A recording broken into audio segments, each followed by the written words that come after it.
시간이 되었으므로 2026년 5월 12일 화요일 아침 예배를 시작하겠습니다. 다 같이 주의 기도로 시작합니다. 하늘에 계신 우리 아버지여, 이름이 거룩히 여김을 받으시오며 나라가 임하옵시며 뜻이 하늘에서 이루어진 것 같이 땅에서도 이루어지이다. 오늘 우리에게 일용할 양식을 주시옵고 우리가 우리에게 죄 지은 자를 사하여 준 것 같이 우리의 죄를 사하여 주시옵고 우리를 시험에 들게 하지 마시옵고 다만 악에서 구하옵소서. 나라와 권세와 영광이 아버지께 영원히 있사옵나이다. 아멘. 사랑과 은혜가 풍성하신 하나님 아버지, 우리에게 영벌이 아닌 영생을 허락하셔서 하나님의 자녀로 인쳐주심을 진심으로 감사드립니다. 그리고 우리가 넘어질 때마다 다시 일으켜 세워주셔서 우리가 반듯하게 사명을 감당할 수 있도록 허락하여 주심을 감사합니다. 하나님, 세상 끝날 때까지 우리의 육신의 장막이 벗어지는 그날에 이를 때까지 하나님, 우리를 장중에 붙잡아 주시고 지금처럼 끝까지 선도하셔서 하나님을 기쁘시게 하는 삶을 살다가 주께서 정하신 그때에 하나님 만나 뵐 수 있도록 은총 베풀어 주시옵소서. 이 시간 간절히 바라고 하는 것은 우리의 형제와 자매 중에 심신이 연약한 지체들이 여럿 있습니다. 암으로 항암 치료를 받는 그런 지체도 있고, 또한 자녀가 몸이 안 좋아서 힘들어하는, 또 기도하는 그런 지체도 있으며, 또한 심신이 연약하여져서 쇠잔하여져서 괴로워하는 형제와 자매가 있습니다. 모든 것을 아신 하나님께서 강권적으로 역사하시사 저들이 다시 독수리 날갯짓을 할 수 있도록 하나님 은혜 주시기를 소원합니다. 저들이 이미 받은 우리 주 예수 그리스도의 그 사랑을 다시 느끼고 깨달아 다시 일어서서 다시 달려갈 길을 달려가는 귀한 지체들 되기를 소원합니다. 여호와 라파 되신 하나님께서 치료하여 주시고 일에 되신 하나님께서 예비하여 주시기를 소원합니다. 모든 것들 주님께 의탁하옵고 예수 그리스도인 받들어 감사하며 기도드렸사옵나이다. 아멘. 하나님 말씀 보겠습니다. 에베소서 4장 15절에서 16절 말씀 보겠습니다. 에베소서 4장 15절에서 16절 말씀입니다. 신약성경 제 성경으로 313쪽입니다. 에베소서 4장 15절 16절 말씀을 봉독합니다. 오직 사랑 안에서 참된 것을 하여 범사에 그에게까지 자랄지라. 그는 머리니 곧 그리스도라. 그에게서 온몸이 각 마디를 통하여 도움을 받음으로 연결되고 결합되어 각 지체의 분량대로 역사하여 그 몸을 자라게 하며 사랑 안에서 스스로 세우느니라. 아멘. 하나님, 이 말씀을 들어 사용하여 주시옵소서. 예수님의 이름으로 기도드렸습니다. 아멘. 여러분, 교회는 어떤 곳입니까? 또 우리는 어떻게 살아야 합니까? 오늘 본문 말씀을 중심으로 교회된 우리가 어떻게 살아야 하고 어떻게 자라야 하는지 말씀을 간략하게 전하도록 하겠습니다. 오늘 본문을 읽을 것이 아닌데 앞에 4절 말씀을 보겠습니다. 교회는 어떤 곳인가? 교회는 부르심을 받은 자가 모여 있는 곳입니다. 그럼 누가 우리를 불렀을까요? 내가 만약 누구의 소개로 이곳에 왔거나 아니면 내 발로 걸어서 교회에 왔다 해도 사실 우리는 하나님이 부르셔서 온 것입니다. 그러니까 이곳에 그냥 온 게 아니라는 것입니다. 4절 말씀을 보면 그걸 어떻게 표현하고 있냐면 끝부분에서 너희가 부르심의 한 소망 안에서 부르심을 받았느니라. 이렇게 말씀합니다. 여기서 한 소망이란 하나님의 구원을 말하는 것입니다. 그러니까 하나님께서 여러분을 이곳 성석교회로 부르신 이유는 여러분들을 구원하시기 위해 부르셨다는 겁니다. 그것은 이미 하나님의 뜻 안에서 예정된 것인데 그 뜻 안에서 여러분들을 구원하시기 위해 여러분들을 부르셨고 그렇게 교회를 세우신 게 바로 한 소망이라는 것입니다.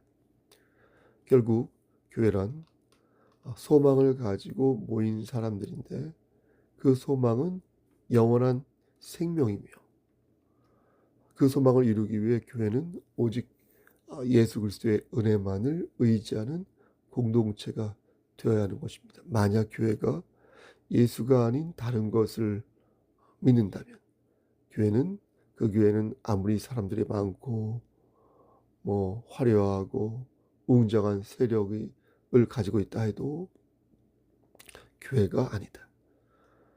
다른 것은 양보하고 어느 정도 조정하고 이해할 수 있지만 예수 그리스도에 대한 한결같은 믿음은 절대 양보해서는 아니 되는 것이며 만약 이것을 양보하면 스스로 교회의 길을 포기하는 어이없는 처사로 밖에 볼 수 없는 것입니다. 만약 우리 교회 신천지 신도가 오고 다락방이나 하나님의 교회가 와서 교회를 어지럽힌다면 저는 그때 가차없이 그를 치리할 것이며 진리를 파는 모든 행위를 엄단하여 그를 교족부에서 제명할 것입니다. 만약 그렇지 않고 좋은 게 좋은 거지라고 생각한다면 결국 우리 교회는 진리를 사수하지 못하여 스스로 정체성을 잃어버리는 형국에 이르게 될 것입니다. 그러므로 우리 교회는 오직 예수 그리스도, 오직 예수님이 우리의 구원되심을 기억하여서 사람과 경험을 의지하지 않고 오직 하나님의 은혜이신 예수 그리스도 안에서 그분의 보혈을 의지하여 성령님께 지혜를 구하며 나아가는 그런 교회가 되어야 할 것입니다. 근데 재미있는 것은 교회가 하나인 것은 맞지만 동시에 여러 지체로 꿰매어져 있다는 것입니다. 그러다 보니 여러 개의 은사로 구성되어 있고 이런 은사들이 하나의 조화를 이루면서 서로의 부족한 것을 채워주고 서로의 모난 것을 다듬어주면서 충만한 상태로 유지할 수 있게 된다는 것입니다. 그런데 이때 서로의 부족한 것을 채워주지 못하고 서로의 모난 것을 사랑으로 다듬어주지 못하면 성령 충만한 상태를 자칫 유지할 수 없게 되어 결국 그 공동체는 파탄에 이르게 된다. 바꿔 말씀드려서 교회가 시끄러워지지 않으려면 성령이 충만해야 된다는 겁니다. 성령 충만하면 웬만한 것에도 오염되지 않습니다. 독야청청 푸른 소나무처럼 하늘을 향하여 이렇게 두 팔을 내밀거나 아니 무소의 뿔처럼 달려가면 됩니다. 그래서 성령이 충만한 사람을 영적으로 면역력이 강한 사람이다. 그런 분들은 어떻습니까? 공통적으로 기도를 생활한다. 라는 것입니다. 기도에 힘을 믿는다는 것입니다. 그러나 감사한 것은 하나님께서 그러한 능력을 분량대로 주셨다는 겁니다. 그래서 교회가 힘써 기도할 수 있게 성령님께서 도우신다는 것입니다. 7절 말씀 보면 우리 각 사람에게 그리스도의 선물에 분량대로 은혜를 주셨다 말씀합니다. 여기서 말씀하는 그리스도의 선물이란 그리스도께서 주신 은사를 말합니다. 근데 그 은사를 각 사람의 분량에 맞춰 주셨다는 겁니다. 어른에게는 어른이 먹을 만한 밥그릇에 밥을 퍼주시고 어린이에게는 어린이가 먹을 만한 그릇에 밥을 퍼주셨다는 겁니다. 다시 말해서 하나님께서는 내가 어른이면 영적으로 어른이면 어른의 밥을 내가 영적으로 아직 아이면 아이의 밥을 소화를 못 시키는 그런 사람에게는 소화가 될 만한 음식을 골라주시고 소화를 잘 시키는 사람에게는 그에 준한 딱딱한 음식을 주셔서 이로, 치아로 그 딱딱한 음식을 씹게 만드신다는 겁니다. 그래서 그렇게 각각 개인의 분량대로 받은 은사를 가지고 잘 씹어 먹을 때 교회는 온전하게 세워져 갈 수 있다는 것입니다. 근데 문제는 저 같은 사역자가 그걸 제대로 보지 못할 때입니다. 제가 부족하여 영안의 눈이 어두워지면 그 사람의 그릇이 어느 정도의 그릇인지 보지 못하여 상황을 잘 파악을 못하는 겁니다. 마치 소경이 소경을 인도하는 꼴이어서 그가 가진 그릇의 크기를 정확히 보지 못하게 되어 큰 낭패에 빠지게 되는 겁니다. 그래서 그가 지혜로운 사람이라면 늘 성령 안에서 혹시 놓친 것이 없나, 혹시 잘못된 것이 없나, 혹시 조정할 것이 없나, 늘 마음과 귀를 열어서 성령님께서 지체들에게 역사하시고 말씀하시는 그 음성을 간접적으로라도 들어야 되는 것입니다. 따라서 우리는 성령이 충만하여 분별력을 가지고 있어야 하는 것입니다. 그래서 서로에게 조언하고 지원하고 중보기도 하고 도구기도 하면서 성령 충만한 지체들이 될 때 교회는 영민하게 움직일 수 있는 것입니다. 그럼 성령이 충만하다는 것은 무슨 의미입니까?